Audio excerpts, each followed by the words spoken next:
ఉదంకుని ద్వారా జన్మేజయ మహారాజు పరీక్షిత్ మహారాజు మరణానికి కారణాన్ని తెలుసుకొని తన తండ్రి మరణానికి కారణమైన తక్షకుణ్ణి పూర్తి సర్పజాతిని నాశనం చేయడం కోసం జన్మేజయ మహారాజు సర్పయాగాన్ని తలుస్తాడు. ఆ సర్పయాగాన్ని చేయడం కోసం జన్మేజయ మహారాజు దేశంలో ఉన్న ఘనాపాటి పండితుల్ని పూజారుల్ని అందరినీ కలిసి సర్పయాగం చెయ్యాలి అని వాళ్ళకి చెప్తాడు.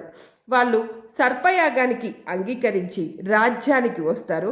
సర్పయాగం చేయడం కోసం యాగశాలను పూర్తిగా సిద్ధం చేస్తారు.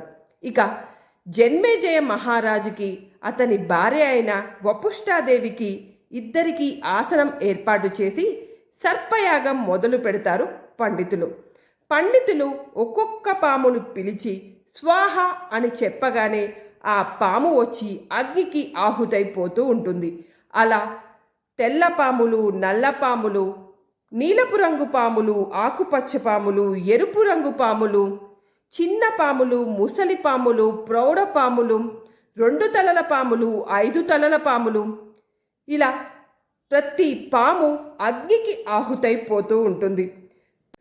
సర్పయాగం జరుగుతూ లోకంలో ఉన్న పాములన్నీ నాశనమైపోతుంటే లోకరక్షకులు సమాధానం లేకుండా పాములను రక్షించకుండా ఎందుకు ఉన్నారనే ఆలోచన మీకు కూడా వచ్చింది కదా. దీనికి సంబంధించి కూడా ఒక కథ ఉంది. పూర్వం అంటే కృతయుగంలో కశ్యప మహారాజు ఉండేవాడు. అతనికి అనేక మంది భార్యలు ఉండేవాళ్ళు. ఇక వినత, కద్రువ కూడా అతని భార్యలు. ఒకరోజు వినత, కద్రువ ఆ కశ్యప మహారాజు దగ్గరికి వస్తారు. వినత, కద్రువలకి సంతానం ఉండరు. వాళ్ళు కశ్యప మహారాజు దగ్గరికి వచ్చి, స్వామి, మీ దయ వల్ల అదితికి దేవతలు పుట్టారు, దితికి రాక్షసులు పుట్టారు. మీ దయ వల్ల మిగిలిన అందరు భార్యలకి సంతానం కలిగింది. మేము మాత్రం ఏం పాపం చేశాము స్వామి? మాకు మాత్రం ఎందుకు సంతానం ఇవ్వలేదు అని అడుగుతారు. వెంటనే కశ్యపుడు హహహ అని నవ్వి, మీకు ఎటువంటి సంతానం కావాలి కోరుకోండి అని అంటాడు. అంతకుముందు కశ్యపుడు పుత్రకామిష్టి యాగం చేయడంతో అతను ఇచ్చిన వరం నెరవేరుతుంది అని ఒక నమ్మకంతో వాళ్ళకి వరం ఇస్తాడు. వెంటనే కద్రువ నాకు దగదగా మెరిసే, అమిత బలశాలిగా ఉండి చాలా పొడవుగా ఉండే 1000 మంది పిల్లల్ని ప్రసాదించండి స్వామి అని అడుగుతుంది. దానికి కశ్యపుడు తదాస్తు అంటాడు. వెంటనే వినత, నాకు 1000 మంది పిల్లలు ఏమొద్దు స్వామి, కేవలం 2 పిల్లల్ని ప్రసాదించండి. కానీ వాళ్ళు కద్రువ పిల్లల కంటే బలశాలి అయి ఉండాలి. అన్ని విషయాల్లో కూడా కద్రువ పిల్లల కంటే మెరుగైన వాళ్ళై ఉండాలి అని కశ్యపుణ్ణి వరం కోరుకుంటుంది. దానికి కశ్యపుడు తదాస్తు అంటాడు. కశ్యపుడిచ్చిన వరం మేరకు కద్రువకు 1000 గుడ్లు పుడతాయి. ఇక వినతకు 2 గుడ్లు పుడతాయి. కద్రువ 1000 గుడ్లను, వినత 2 గుడ్లను ఒక కుండలంలో పెట్టి భద్రపరుస్తారు. అలా 500 సంవత్సరాల తర్వాత కద్రువ 1000 గుడ్లల్లోంచి దగదగా మెరుస్తూ ఎంతో పొడవుగా ఉండి అమిత బలంగా ఉండే ఆదిశేషు, వాసుకి, ఐరావతుడు, కర్కోటకుడు, తక్షకుడు పుడతారు. ఇక వినతకు మాత్రం సంతానం కలగదు. సవతి ఆనందాన్ని చూసి ఓర్చుకోలేని వినత తన 2 గుడ్లల్లో నుంచి ఒక గుడ్డుని పగలగొడుతుంది. ఆ గుడ్డులోంచి ఒక పక్షి ఆకారం వినతకి కనిపిస్తుంది. ఆ పక్షిని చూడగానే వినత ఎంతో సంతోషంతో దగ్గరికి వెళ్ళి చూస్తుంది. అయితే ఆ పక్షి ఆకారం అనేది పూర్తిగా ఏర్పడదు. వెంటనే వినత ఆనందం మొత్తం ఆవిరైపోతుంది. ఆ పక్షి కాళ్ళు పూర్తిగా ఏర్పడకపోవటంతో కేవలం రెక్కలు మాత్రమే ఏర్పడి ఉంటాయి. ఇక కాళ్ళు ఏర్పడకుండా అంటే ఉరువులు లేకుండా పుట్టాడు కాబట్టి ఆ బిడ్డని అనూరుడు అంటారు. ఇంకా అరుణుడు అని కూడా ఆ బిడ్డను పిలుస్తారు. ఆ బిడ్డ వెంటనే వినతని చూసి, ఎంత పని చేశావు తల్లి, సవతి మీద ఉన్న కోపంతో నీ బిడ్డకి నువ్వే శాపం విధించుకున్నావు, ఉరువులు లేకుండా నేను పుట్టాను, ఇప్పుడు నేనేం చెయ్యాలి అని బాధపడి వినతకు ఒక శాపం కూడా ఇస్తాడు.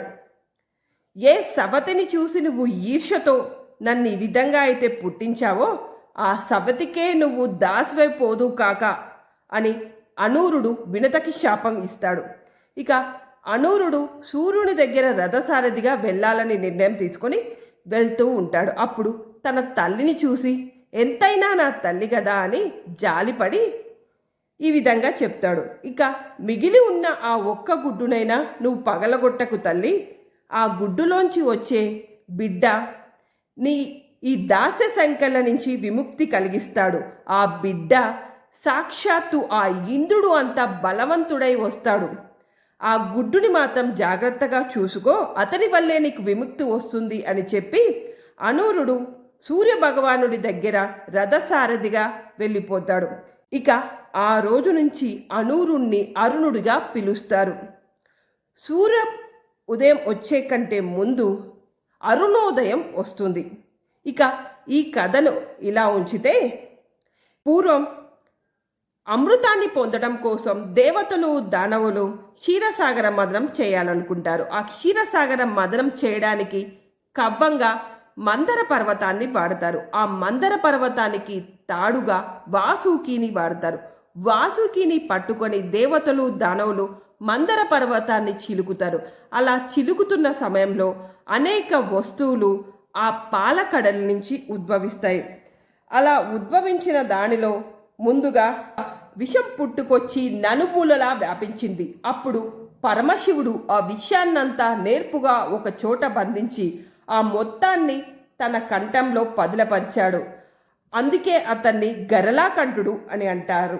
ఆ తర్వాత పాల సముద్రంలోంచి జ్యేష్ఠాదేవి, చంద్రుడు, లక్ష్మి, తెల్లటి గుర్రం, కౌస్తుభం అనే మణి, అమృత కలశాన్ని చేతపుచ్చుకొని ధన్వంతరి అనే దేవుడు, ఐరావతం అనే తెల్లటి ఏనుగు, ఇంకా అనేక వస్తువులు, జంతువులు, వ్యక్తులు బయటికి వచ్చారు. ముల్లోకాలు నమస్కరించే లక్ష్మీదేవిని, కౌస్తుభ మణిని శ్రీ మహావిష్ణు వక్షస్థలమును ధరిస్తాడు. ఐరావతం అనే తెల్లటి ఏనుగును, ఉచ్చస్రవం అనే గుర్రాన్ని ఇంద్రుడు గ్రహిస్తాడు. ఇక చివరగా అమృతం వస్తుంది. ఆ అమృత కలశాన్ని రాక్షసులు ఎత్తుకొని పోతూ ఉండగా శ్రీ మహావిష్ణువు మోహిని రూపంలో వచ్చి వారందరినీ మోహావేశంలోకి నెట్టేసి అమృత కలశాన్ని తన చేతుల్లోకి తీసుకుంటాడు. నేర్పుగా సంపాదించిన అమృత కలశంలోంచి అమృతాన్ని దేవతలకు ఇస్తాడు. దేవతలు అమృతాన్ని సేవించే సమయానికి రాహు అనే రాక్షసుడు దేవతల వేషం వేసుకొని దేవతలతో కలిసి అమృతాన్ని స్వీకరిస్తాడు. అది ఇంకా గొంతు దిగకముందే సూర్యచంద్రులు ఈ విషయాన్ని పసిగట్టి విష్ణువుకు తెలిపారు. వెంటనే విష్ణుమూర్తి తన చక్రాయుధాన్ని ప్రయోగించి రాహు తల నరికివేస్తాడు. కానీ అప్పటికే అమృతపు స్పర్శ రాహు తల వరకు వెళ్ళడంతో తల మాత్రం సజీవంగా ఉంటుంది. ఇక ఆనాటి నుంచి రాహుకి సూర్యచంద్రులకి మధ్య విరోధం కొనసాగుతూనే ఉంటుంది. ఈ కథ ఇలా ఉంచితే ఇక వినత కద్రువుల దగ్గరికి వెళ్దాం. వినత కద్రువలు సాయంత్రం సమయంలో సముద్రం ఒడ్డుకు విహారానికి వస్తారు. వాళ్ళు అక్కడ ఉచ్చస్రవం అనే ఒక గుర్రాన్ని చూస్తారు. ఆ గుర్రం పాలకడలి చిలుకుతున్న సమయంలో ఉద్భవించిన దానిలలో ఒకటి. ఆ గుర్రాన్ని చూసిన వినత కద్రువ ఆ గుర్రం అందాన్ని చూసి ఎంతో పొంగిపోతారు. వెంటనే కద్రువ ఈ విధంగా ఉంటుంది. గుర్రం మొత్తం తెల్లగా ఉంది, కానీ దాని తోక ఒక్కటి మాత్రం నల్లగా ఉండి గుర్రానికి మచ్చ తెచ్చినట్లు అయింది అంటుంది. అది చూసిన వినత, అలా ఏం లేదు కదా అక్క, గుర్రం మొత్తం తెల్లగా ఎంతో పాలవలే మెరుస్తూ కనపడుతుంది అని అంటుంది. అది విన్న కద్రువ, కాదు కాదు, గుర్రం మొత్తం తెల్లగానే ఉంది, కానీ తోక మాత్రం నల్లగా ఉంది అంటుంది. ఆ విధంగా వినత గుర్రం మొత్తం తెల్లగా ఉంది అని, కద్రువ గుర్రం మొత్తం తెల్లగా ఉంది, తోక మాత్రం నల్లగా ఉందని, ఆ విధంగా ఇద్దరికి వాగ్వాదం జరుగుతుంది. చివరిగా వాళ్ళిద్దరూ ఆ గుర్రం దగ్గరికి వెళ్ళి చూడాలి అనే నిర్ణయానికి వస్తారు. ఇక అప్పటికే సాయంత్రం అవ్వడంతో మరుసటి రోజు వచ్చి ఆ గుర్రాన్ని చూడాలి అని అనుకుంటారు. ఎవరైతే ఆ పందెంలో ఓడిపోతారో వాళ్ళు జీవితాంతం మిగిలిన వాళ్ళకి దాసిగా ఉండాలని ఒక నిర్ణయం తీసుకొని అక్కడి నుంచి వెళ్ళిపోతారు. ఇక ఆ రోజు రాత్రి కద్రువ నిద్రపోకుండా ఈ పందెం గురించి ఆలోచిస్తూ ఉంటుంది. ఒకవేళ వినత అన్నట్లు గుర్రం మొత్తం పూర్తి తెల్లగా ఉంటే నేను జీవితాంతం వినతకి దాసిగా ఉండాలి అని భయపడుతూ ఉంటుంది. వెంటనే తన కుమారులైన నాగులందరినీ పిలిచి జరిగిన విషయం మొత్తం చెబుతుంది కద్రువ. ఈ విషయం మొత్తం వాళ్ళకి చెప్పి మీరు వెళ్ళి ఆ గుర్రాన్ని చూడండి. ఆ గుర్రం పూర్తి తెల్లగా గనక ఉన్నట్లయితే మీలో ఎవరో ఒకరు ఆ గుర్రం తోకకి చుట్టుకొని ఆ గుర్రం తోకని మాత్రం నల్లగా మార్చండి అని చెప్తుంది. ఒకవేళ ఆ గుర్రం తోక నల్లగా ఉంటే ఏ సమస్య లేదు అంటుంది. అయితే అది విన్న నాగులు వెంటనే వాళ్ళ అమ్మ అయిన కద్రువాని ఎదిరిస్తారు. అమ్మ, నువ్వే కదా మాకు చిన్నప్పటి నుంచి ధర్మసూత్రాలన్నీ చెప్పి పెంచావు, అయితే ఈ సమయంలో అధర్మం చేయమని మాకు ఎలా చెప్తున్నావు అని వాళ్ళు కద్రువని ఎదిరిస్తారు. అది విన్న కద్రువ కోపోద్రేకంతో, ఛీ, మీరేం కుమారులు, కనీసం తల్లి కోరికను కూడా తీర్చలేని కుమారులు, పుడితేయే పుట్టకపోతేయే, నేను గుడ్రాలుగా ఉంటేనే ఎంతో మంచిది అని చెప్పి, ఇక తల్లి కోరికని తీర్చలేని మీరు రానున్న కాలంలో జన్మేజయ మహారాజు చేసే సర్పయాగంలో పడి బూడిదైపోదురుగాక అని శాపం పెడుతుంది. శాపాన్ని విని కర్కోటకుడు భయంతో గడగడా వణుకుతూ, అమ్మా, ఇంత పెద్ద శాపం నీ కుమారులకు పెట్టకు, నువ్వు చెప్పిన విధంగానే నేను వెళ్ళి ఆ గుర్రాన్ని చూస్తాను, ఆ గుర్రం తోక గనక తెల్లగా ఉన్నట్లయితే ఆ తోకని చుట్టుకుంటాను అని చెప్పి కర్కోటకుడు అక్కడి నుంచి వెళ్ళి ఉచ్చస్రవం అనే గుర్రాన్ని చూస్తాడు. ఆ గుర్రం పూర్తి తెల్లగా ఉండడంతో కర్కోటకుడు ఆ గుర్రం తోకని చుట్టుకొని దాన్ని నల్లగా మారుస్తాడు. ఇక మరుసటి రోజు అనుకున్న విధంగానే వినత కద్రువులు ఇద్దరు కలిసి ఆ గుర్రం దగ్గరికి వస్తారు.